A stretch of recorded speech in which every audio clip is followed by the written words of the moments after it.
অনেকে বলে যে কোলেস্টেরল সমস্যা, আমাদের কোলেস্টেরল, ভাই কোলেস্টেরল আমাদের বডি নিজেই তৈরি করে, আমাদের লিভার নিজেই তৈরি করে, কিন্তু লিভার ততটুকু তৈরি করে যতটুকু আমাদের শরীরে রিকোয়ারমেন্ট রয়েছে।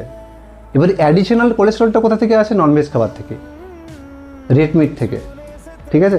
এবার আপনি যদি কোলেস্টেরলের জন্য ডাক্তারের কাছে যাচ্ছেন, মেডিসিন খাচ্ছেন, উপর থেকে আবার রেড মিট খাচ্ছেন, ভাই কী লাভ হবে এতে?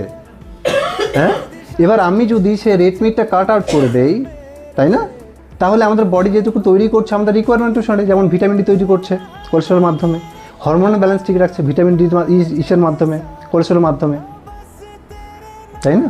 তো এইসব কনসেপ্টগুলো আমাদের ভেরি ভেরি এসেন্সিয়াল। আমি বলতে চাইবো, আপনারা যারা যোগা ক্লাস শেখাচ্ছেন বা কোথাও পার্সোনালি, তারা কিন্তু এই যোগার সাথে সাথে আরও যদি মনে করেন আপনারা অনেক অ্যাডভান্স লেভেলে যাবেন, তাহলে কিন্তু এরকম সেশন ভেরি ভেরি ইম্পর্টেন্ট। শুধুমাত্র যোগা দিয়ে কিন্তু মানে সব কিছুকে আমরা কিওর করতে পারবো না। আমাদের ট্রিটমেন্টে যোগা রয়েছে, পাঁচকর্মা থেরাপি রয়েছে, অ্যাকুপ্রেশার রয়েছে, ডায়েট রয়েছে, বিভিন্ন রকম থেরাপি রয়েছে, ঠিক আছে।